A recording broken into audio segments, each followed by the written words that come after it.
Fierce, আপনাদের চাল কুমড়া গাছের পাতাগুলো কি হলুদ হয়ে কুঁকড়ে যায়? তবে আমি বলবো এই ভিডিওটা আপনাদের জন্য, কারণ আজকের ভিডিওতে আমি আপনাদেরকে দেখাবো চাল কুমড়া গাছের পাতায় কী দিলে পাতাগুলো কুঁকড়ে যাবে না বা হলুদ হয়ে যাবে না। আমি আশা করি আপনারা যদি আমার মতো করে চাল কুমড়া গাছের পাতায় পরিচর্যা করেন তবে আপনাদের চাল কুমড়া গাছের পাতাগুলো কুঁকড়ে যাবে না। তো দেখুন ভিউয়ার্স, আমার এই চাল কুমড়া গাছের পাতাগুলো কিন্তু অনেকটাই হলুদ হয়ে গেছে।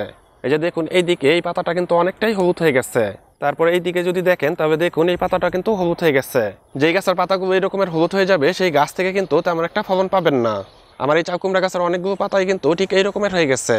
চাল কুমড়া গাছের পাতাগুলো যদি হলুদ হয়ে যায় বা কুঁকড়ে যায় তবে কিন্তু পাতাগুলো খাদ্য তৈরি করতে পারবে না। এতে করে কিন্তু সেই গাছ থেকে তেমন একটা ভালো ফলন পাওয়া যাবে না।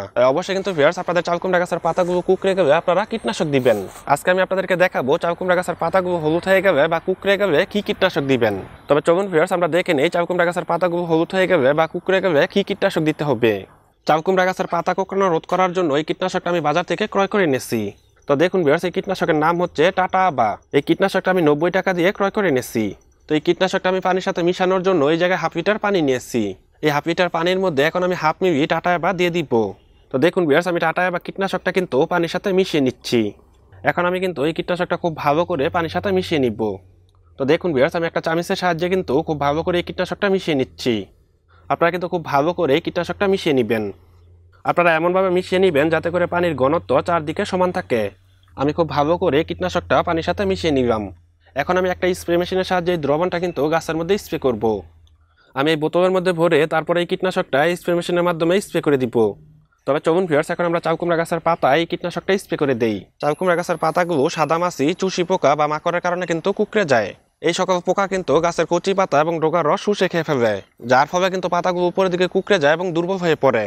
অনেক সময় দেখা যায় পাতার মধ্যশিরার আশেপাশে কিন্তু বাদামি রং হয়ে শুকিয়ে যায়। এটাকে কিন্তু আমরা অনেকেই ভাইরাস রোগ বলে থাকি। এই ভাইরাসটা কিন্তু সাদামাছি বহন করে থাকে। আস্তে আস্তে যদি গাছের পাতাগুলো বেশি পরিমাণ কুঁকড়ে যায় তবে কিন্তু গাছের ফুল ফল ধারণ ক্ষমতা অনেকটাই কমে যায়। তো দেখুন ভিউয়ার্স, এখন আমি কিভাবে কীটনাশকটা দিয়ে দিচ্ছি। আপনারা কিন্তু গাছের পাতার উপরের অংশে এবং নিচের অংশে এই কীটনাশকটা দিয়ে দিবেন।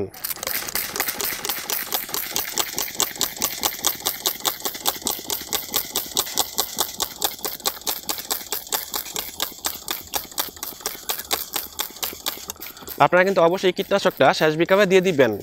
আপনারা কিন্তু 7 দিন পর পর এই কীটনাশকটা স্প্রে করবেন। যদি গাছের পাতাগুলো বেশি পরিমাণ কুঁকড়ে যায় বা হলুদ হয়ে যায় তবে আপনারা 3 থেকে 4 দিন পর পরও কিন্তু স্প্রে করতে পারবেন। আপনারা কিন্তু অবশ্যই পাতার দুই দিকে খুব ভালো করে এই কীটনাশকটা স্প্রে করে দিবেন। তো দেখুন ভিউয়ার্স, আমি কীভাবে স্প্রে করে দিচ্ছি।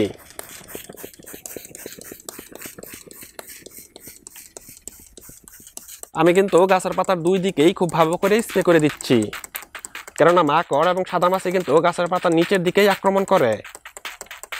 আপনারা অবশ্যই কিন্তু শেষ বিকালে স্প্রে করে দিবেন। যে কোনো ধরনের কীটনাশকে কিন্তু শেষ বিকালে স্প্রে করতে হয়, তাই অবশ্যই কিন্তু ভিউয়ার্স আপনারা শেষ বিকালে স্প্রে করে দিবেন।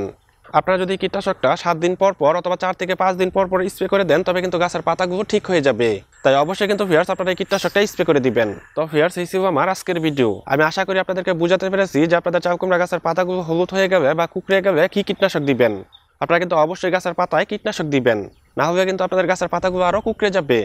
ভিউয়ার্স, আপনাদের যদি চাল কুমড়া চাষ সম্পর্কে কোনো মতামত জানার থাকে তবে অবশ্যই কমেন্ট বক্সে কমেন্ট করবেন। আমি সাধ্যমতো চেষ্টা করব আপনাদের প্রত্যেকটা কমেন্টের উত্তর দেওয়ার জন্য। আমার এই ভিডিওটা যদি আপনাদের কাছে ভালো লেগে থাকে তবে অবশ্যই লাইক, কমেন্ট এবং শেয়ার করবেন। আপনারা চাইবে কিন্তু আমাদের ফেসবুক পেজেও যুক্ত হয়ে যেতে পারেন। আমাদের ফেসবুক পেজের নাম হচ্ছে কৃষি পরিবার। সবাই ভালো থাকবেন, সুস্থ থাকবেন এই কামনা করে আজকের মতো বিদায় নিচ্ছি। দেখা হয়ে যাবে আগামী কোনো নতুন ভিডিওতে। আসসালামু আলাইকুম।